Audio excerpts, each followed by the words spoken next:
Hi, in this video I'm going to show you how the Max for Life device splitter works and how you can use it with other system audio cameras.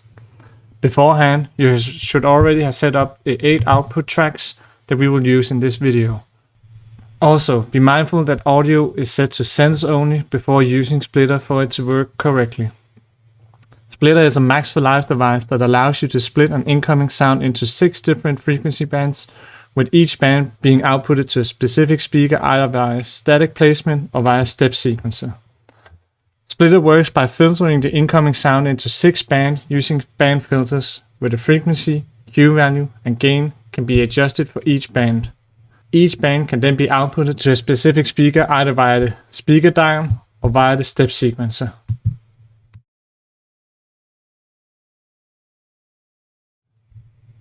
Each band in Splitter can be adjusted individually. To show the filter section, click the filter button in the upper left corner. To select a band, use the menu on the left side. A band can be turned on and off so that the band doesn't output sound using the band on and off button. A band is off when it's gray and on when it's yellow. For each band, the frequency can be adjusted using the freq dial. By adjusting the dial, the band will output a different frequency band in the specified speaker. The Q dial can be adjusted to narrow or widen the frequency band, while the gain dial can be used to adjust the volume for the band, either increasing or decreasing it.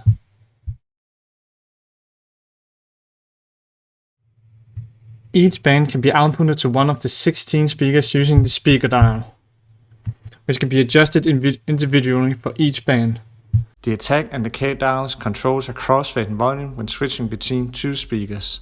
This can be used to avoid pops and clicks when the sound moves from one speaker to another.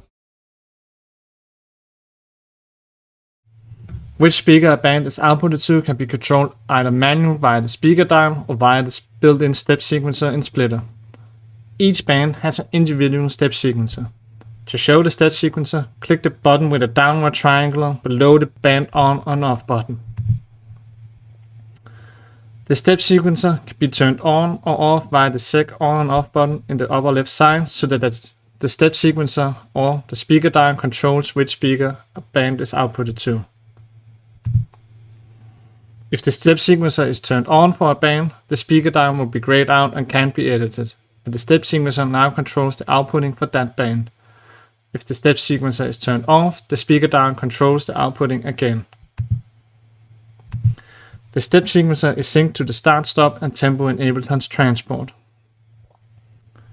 To create a sequencer for a band, move the yellow and blue sliders in the bottom of the sequencer. Each slider represents one step. A slider value at the bottom represents speaker number 1, and a slider value at the top represents speaker number 16. The specific speaker number is shown in the left side of the speaker or the sequencer while adjusting a slider. The steps menu set the number of steps globally for all 6 bands.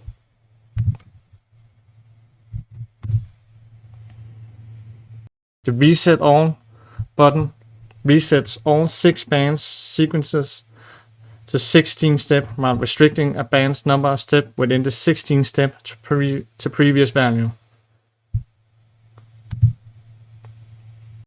The number of steps in a band can be restricted by dragging your horizontal slider above the yellow and blue sliders. By having different values in different bands, it is possible to create polymetric sequences. The slider value can be randomizing by clicking the random button. The slider value can also be shifted left, right, up or down via the buttons above the random button. The direction for the step sequencers can be changed via the drop-down menu in the direction menu. This sets the direction globally across all 6 bands. The subdivision for all 6 bands can be adjusted globally by the drop-down menu below the sync button. The subdivisions are set according to Ableton's current tempo and time signature. The sync button syncs all 6 bands step sequences to the first step. This can be used when creating polymetric sequences across the 6 bands so that it can be synced to the same starting step. This is especially useful when adjusting a band's number of steps, which can make them become unsynchronized with the other 5 bands.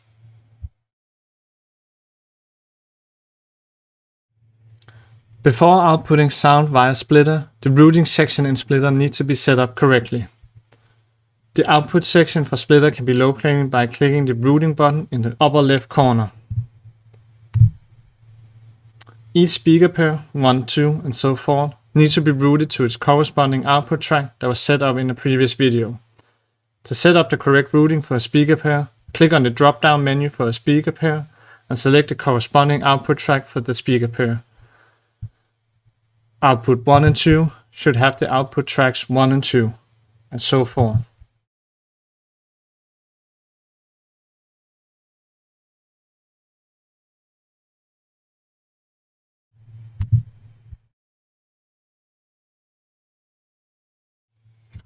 Since splitter routes the sound from its parent track, in this case a track with a sample playing, to 8 audio track that works as output tracks to the 16 speaker, splitter should only be at the end of the signal chain. That means that all instruments and sound processing via effects such as reverb should take place before splitter.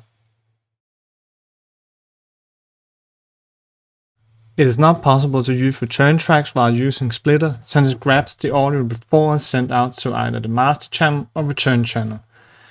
It is also not possible to use multiple chains in effect racks while using splitter.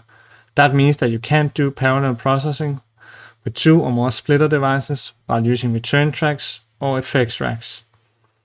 The way to do parallel processing with splitter is by creating 3 tracks. First track should have your sample or MIDI instrument in it with its output set to sense only.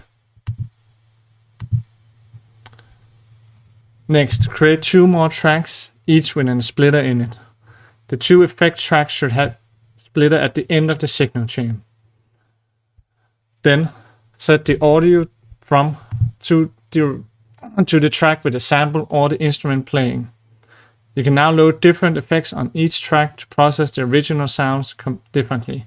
You could have a track with no effects on, a dry track, and a track with effects on, a wet track, and automate the individual volume to create evolving spatial sounds.